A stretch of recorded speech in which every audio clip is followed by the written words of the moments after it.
What was it about Yosef that gave him the title of Yosef HaTzadik? So there are those who will say that it was the fact that Yosef continued to work on himself. That here was Yosef, this child who seemed to antagonize his brothers, and he realizes over the course of time as he matures, he realizes his mistakes, and he becomes a mature leader, and eventually not just a leader over his brothers, but a leader to the world, and a glowing, shining example of how someone should present themselves. But the Oznayim LaTorah explains to us that Yosef was a tzaddik, and he was a great example for a different reason that may sound to us in our world today as being a little bit bizarre. The Oznayim LaTorah says that Yosef was a Baal Bechi, that Yosef was a person who cried. And nowadays we hear about someone who cries and we say, that person's always kvetching, is always crying, or always complaining. We think negatively about the person who is crying.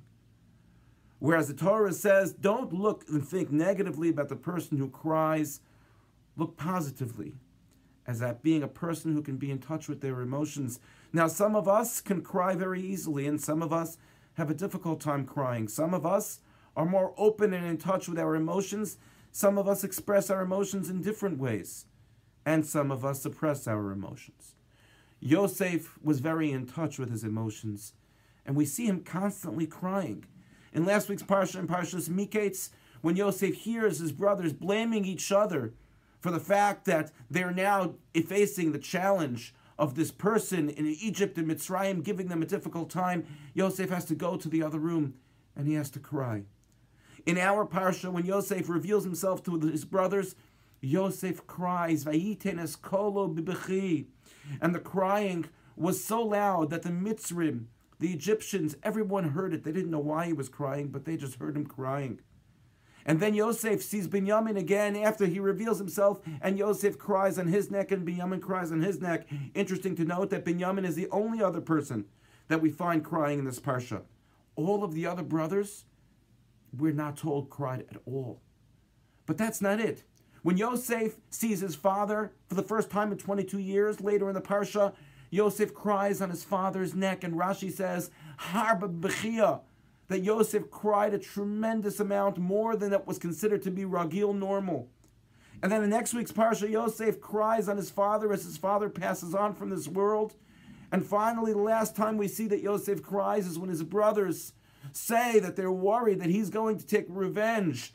And Yosef responds by crying. Why did Yosef cry so much, and what was the crying all about? So the Oznayim LaTorah explains that Yosef's crying was about expressing the feelings, the struggles, the suffering that he had been through his whole life. But that what made him great was not just his ability to cry, but his ability to connect with other people, to see their tsar, to see their struggles, to see their pain.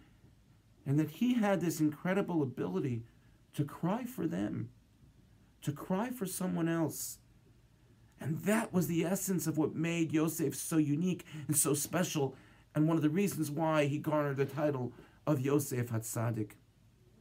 So often in life we find ourselves pushing our emotions away because it puts us in a place in which we're vulnerable. It's uncomfortable to deal with. But Yosef perhaps is teaching us that it's okay to cry, that it's okay to be in touch with our emotions and to express them, that we'll end up becoming closer not only with other people, if we're able to cry for them, but we're able to become closer with ourselves, if we're able to cry for us. There are times, as Yosef did, we cry for good reasons. We cry for the fact that we're happy that we've reached a certain milestone. For Yosef, there were many things that he was putting behind him, and that he cried for good reasons, but he also cried for tragedy, when his father died in next week's parsha, in Parshas Vayigash. And this week, our community, and I'm talking about the global Jewish community, we all cry. We all have wet eyes over the terrible tragedy that took place in Brooklyn, where a mother and 3 of her children were killed in a fire that began with a menorah. And the father and several other children are still critically ill in the hospital, and we hope that we ask Hashem to send them a refuah shalema b'karov. and we connect to our community all together in moments of joy, and this week, moments of sadness, by being able to feel the pain of the family, being able to feel the pain of the community, being able to say to them on an emotional level that they're not alone, that we can shed a tear through them. That's the message of Yosef HaTzadik. May HaKadosh Baruch Hu give nechama, give comfort to the family, and may we all have a reason to only cry out of joy and no longer cry out of sadness. May we see the day when Hashem wipes away all of the tears from the faces of all those who suffer and struggle. Thank you for listening, and have a good Shabbos.